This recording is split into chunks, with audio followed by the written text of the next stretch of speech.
समीर नामक व्यक्ती पोलीस स्टेशनमध्ये गेला आणि म्हणाला, सर, माझी पत्नी हरवली आहे.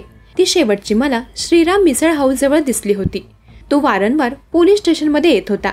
मॅडम, काही कळालं का? तपास चालू आहे ना? तो जणू चिंताग्रस्त पती होता. मग पत्नीच्या परतीसाठी व्याकुळ झालेल्या पतीची तक्रार पोलिसांनी नोंदवली आणि तपास सुरू झाला. आणि मग पहिल्या तपासाच्या कडीत पोलिसांनी सर्व CCTV फुटेज तपासले आणि मग त्या CCTVने जे दृश्य दाखवलं ते पाहता पोलिसही हादरले, कारण ते होतं एक भयान सत्य. पुण्यातील वारजे परिसर, मुठा नदीच्या काठावर वसलेला हा परिसर. याच परिसरात एका साध्या फ्लॅटमध्ये जाधव दाम्पत्य राहत होतं. समीर आणि अंजली. अंजली 30च्या आसपासची. स्वभावाने अतिशय शांत. तिच्या चेहऱ्यावर एक निरागस हसू कायम असायचं. घरातील प्रत्येक गोष्ट, प्रत्येक नातं तिने प्रेमाने जपलं होतं. तिच्या साध्या अस्तित्वात एक प्रकारची स्थिरता होती, जी समीरच्या अस्थिर मनाला आधार देत होती. समीर 40च्या आसपासचा, नोकरी व्यवस्थित, आयुष्य मार्गी लागलेलं. बाहेरून पाहिलं तर तो सर्वसामान्य गृहस्थ होता, पण ही बाहेरची शांतता त्याच्या आतल्या वादळाला दडवून ठेवणारी होती.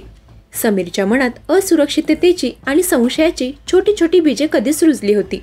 त्याचा आत्मविश्वास इतका ढिसूळ होता की अंजलीच्या आयुष्यातील कोणत्याही लहानशा स्वातंत्र्य घटनेचा अर्थ तो थेट स्वतःच्या अपयशाशी जोडायचा. ऑक्टोबरची ती संध्याकाळची वेळ होती. अंजली आणि समीरच्या नात्यात एक अनामिक तणाव दाटला होता. छोट्या छोट्या गोष्टींवरून वाद व्हायचे. घरात एक थंड आणि अदृश्य भिंत उभी राहिली होती. हा तणाव वाढायला लागला जेव्हा समीरचे लक्ष वारंवार अंजलीच्या मोबाईलकडे गेलं.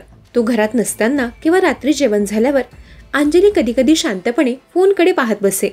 कधी तिच्या चेहऱ्यावर अचानक एक स्मित उमटायचं, जे समीरने पाहताच ते पटकन मिटवलं जायचं.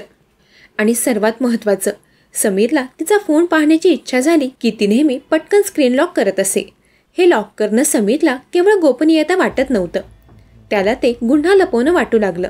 समीर रात्री उशिरापर्यंत जागा राहून विचार करायचा, ती कोणाशी बोलते? कोण आहे तो, जो माझ्या अनुपस्थितीत माझ्या पत्नीच्या चेहऱ्यावर हसू आणतो? त्याने अनेकदा थेट प्रश्न विचारला, तू कोणाशी बोलतेस? अंजलीचं उत्तर नेहमी साधं असायचं, काही नाही, फक्त ओळखीचे आहेत, ग्रुप मेसेज आहेत. पण समीरच्या मनात ते उत्तर कधीच उतरलं नाही. त्याने तिच्या प्रत्येक उत्तरावर, प्रत्येक कृतीवर शंका घेण्यास सुरुवात केली. समीरच्या संशय मनात एक नाव घर करून बसलं होतं, सतेज. सतेज कोण होता, कुठे भेटला होता हे त्याला माहीत नव्हतं, पण संशयाला एक आकार देण्यासाठी, एक लक्ष देण्यासाठी त्याने हे नाव स्वतःच्या मनात तयार केलं होतं. त्याला खात्री वाटू लागली की अंजली आणि हा सतेज यांच्यात काहीतरी आहे. ही खात्री केवळ त्याच्या असुरक्षिततेतून जन्मली होती, कारण त्याला याचा कोणताही ठोस पुरावा कधीच मिळाला नव्हता. संशय हे हळूहळू वाढणारं विष आहे. ते माणसाच्या विचारशक्तीला, विवेकाला नष्ट करतं. समीरच्या डोळ्यांवर संशयाची पट्टी बांधली गेली. तो आता अंजलीमध्ये फक्त ती व्यक्ती पाहत नव्हता, तो तिच्या मागचा सतेज पाहत होता. संशयाचं हे विष आता शिगेला पोचलं होतं. बाहेरून वादळ शांत झाल्याचं नाटक सुरू होतं. सुमारे 1 महिन्यापर्यंत समीरने आपल्या चेहऱ्यावर शांततेचा मुखवटा ठेवला. तो हसत होता, नीट बोलतही होता आणि रोजच्या कामासाठी बाहेरही जात होता. पण त्याच्यात एक कठोर योजना तयार होत होती. त्याचे विचार आता अंजलीशी बोलू किंवा सत्य काय आहे ते जाणून घेऊ या पातळीवर नव्हते. त्याचे विचार आता संशय संपवायचा या भयानक स्तरावर पोचले होते. त्याने पहिलं पाऊल टाकलं. पुण्यापासून काही अंतरावर गोगलवाडी परिसरात त्याने एका निर्मनुष्य ठिकाणी एक गोदाम भाड्याने घेतलं. मासिक भाडं होतं 18,000 रुपये. हा खर्च, ही जागा, हे सगळं त्याने कुटुंबापासून लपवलं. अंजलीला आणि इतरांना त्याने सांगितलं, नवीन प्रोजेक्ट आहे, काही दिवसांसाठी स्टोरेज लागणार आहे. गोदाम म्हणजे फक्त 4 भिंती नव्हत्या, ते समीरच्या विकृत कल्पनेचे केंद्र होतं. या गोदामात त्याने हळूहळू सामान भरायला सुरुवात केली. लोखंडी पेटी, सर्वात महत्त्वाची वस्तू. एक मोठी, मजबूत, वजनदार लोखंडी पेटी. ती आणताना त्याने अनेक बहाणे केले. लाकूड आणि इंधन, ज्वलनशील वस्तू, लाकडाचे मोठे ओंडके, सुकी पाने आणि पेट्रोल. केवळ 2-3 लिटर नाही, तर इतकं पेट्रोल की ज्याने काहीही क्षणार्धात राख होईल. समीर रोज त्या गोडाऊनमध्ये जायचा. तासनतास तो तिथे शांतपणे बसायचा. आजूबाजूला पडलेलं सामान, ती लोखंडी पेटी, या सगळ्यांकडे पाहताना त्याच्या मनात कोणताही पश्चाताप किंवा भीती नव्हती. फक्त एक थंड, भयानक निश्चितता होती. त्याला फक्त सत्य जळताना पाहायचं होतं. अंजली मात्र पूर्णपणे अज्ञात होती. तिला वाटत होतं समीर कामात व्यस्त आहे. कधीतरी त्याने घेतलेल्या अचानक शांततेमुळे तिला एक प्रकारची आशा वाटू लागली होती की कदाचित तणाव संपला आहे. 26 ऑक्टोबर. समीरच्या कॅलेंडरवर ती तारीख लाल पेनाने मार्क केली होती. 26 ऑक्टोबरचा दिवस सकाळी अगदी सामान्य होता. स्वयंपाकघरात चहाचा सुगंध दरवळत होता. अंजली नेहमीप्रमाणे सकाळी स्वयंपाकघरात काम करत होती. समीरने अंजलीकडे हसत पाहिलं, पण त्या हसण्यात प्रेम नव्हतं, तर एक विकृत आत्मविश्वास होता. त्या दिवशी समीर अंजलीला म्हणाला, चल फिरायला जाऊया, खूप दिवस झाले आपण बाहेर गेलो नाही. ते ऐकून अंजलीला आश्चर्य वाटलं.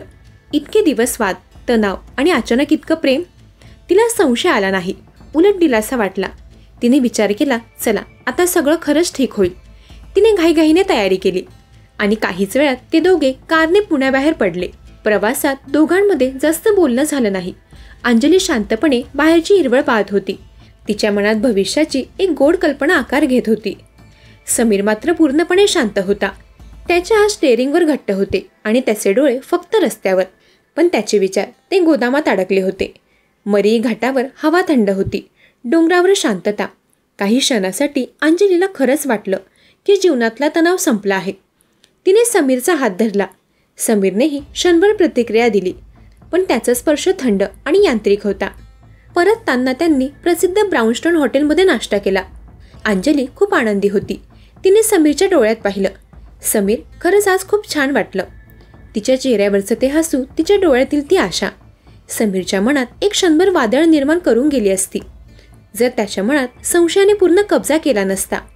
कार आता गोगलवाडीच्या ते निर्मनुष्य गोदामाच्या दिशेने वळली. अंजली, इथे माझा एक क्लायंट येणार आहे, कामाचं थोडं सामान ठेवायचं आहे, फक्त 2 मिनिट थांब, असं समीर म्हणाला. काहीच वेळात कार गोदामाच्या प्रवेशद्वारावर थांबली. आत अंधार होता, थोडी धूळ, थंड वातावरण.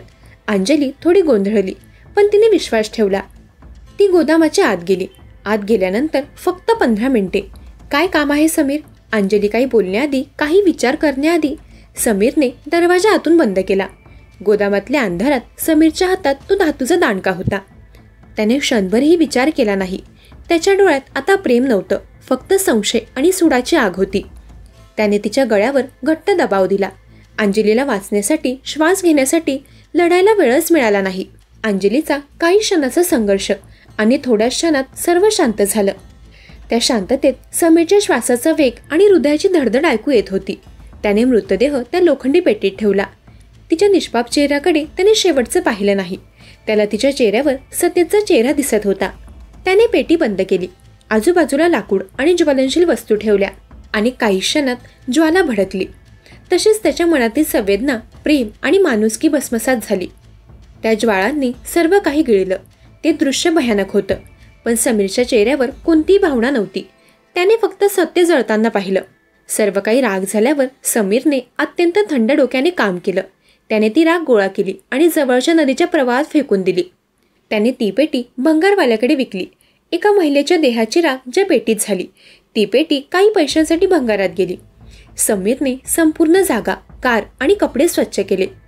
28 ऑक्टोबर रोजी गुन्हा करून 2 दिवसांनी समीर सरळ वारजे पोलीस स्टेशनमध्ये गेला. त्याचा आवाज अतिशय स्वच्छ होता. चेहऱ्यावर कुठलीही भीती नाही, ना घाई. तो अतिशय शांत आणि गंभीर दिसत होता. पोलीस स्टेशनमध्ये जाताच त्याने तक्रार नोंदवली. सर, माझी पत्नी हरवली आहे. कालपासून तिचा काही पत्ता नाही. तो वारंवार पोलीस स्टेशनमध्ये येत होता आणि विचारत होता, मॅडम काही कळालं का? तपास चालू आहे ना? तो जणू आपल्या पत्नीसाठी चिंताग्रस्त असलेला पती होता. त्याने पोलिसांना सांगितलं की ती शेवटची श्रीराम मिसळ हाऊसजवळ दिसली होती. वारजे पोलीस निरीक्षक आणि त्यांच्या टीमला पहिल्या दिवसापासूनच समीरच्या वागण्यात काहीतरी जास्तीच जाणवलं. तो जितकी चिंता दाखवत होता ती कृत्रिम वाटत होती. पोलिसांसाठी हे मिस्ड कॉलचं किंवा इतर प्रेमसंबंधाचं प्रकरण नव्हतं, कारण CCTV फुटेज तपासले, पण अंजली कुठेच दिसली नाही. तिने शेवटचा फोन कोणाला केला नाही, कोणाशी भेटली नाही. ती जणू हवेत विरली होती.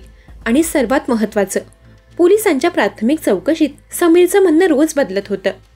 कधी तो तिला श्रीराम मिसळ हाऊसजवळ सोडल्याचं सांगायचा, तर कधी मार्केटजवळ. पोलिसांनी समीरवरचा ताण वाढवला. त्याला एका खोलीत बसवण्यात आलं. रात्रीची वेळ होती, बाहेर शांतता. पोलीस निरीक्षकाने अत्यंत शांतपणे पण कठोरपणे त्याला प्रश्न विचारले. तुमच्या बोलण्यात विसंगती का आहे समीर? ती गाडीत असताना तुम्हाला शेवटची कुठे दिसली? प्रश्नांचा भडीमार सुरू झाला. समीरने बराच वेळ धीर धरला. तो आपली भूमिका व्यवस्थित निभावत होता. पण रात्रीच्या शांततेत, विचारांच्या गर्दीत समीरच्या मनातील भिंत हळूहळू ढासळू लागली. एका रात्रीच्या चौकशीदरम्यान अचानक समीर शांत झाला. त्याने डोकं खाली केलं. त्याच्या डोळ्यात पाणी नव्हतं, फक्त एक भयानक शून्यत्व होतं. त्याने हळू श्वास घेतला, जणू काहीतरी प्रचंड ओझं खाली ठेवत आहे. आणि मग तो एक थंड वाक्य बोलून गेला, हो, मीच केलं हे सगळं. समीरने संपूर्ण कहाणी सांगितली. गोदामाची जागा, लोखंडी पेटी, ज्वलनशील वस्तू आणि राखेत हरवलेलं अंजलीचं अस्तित्व.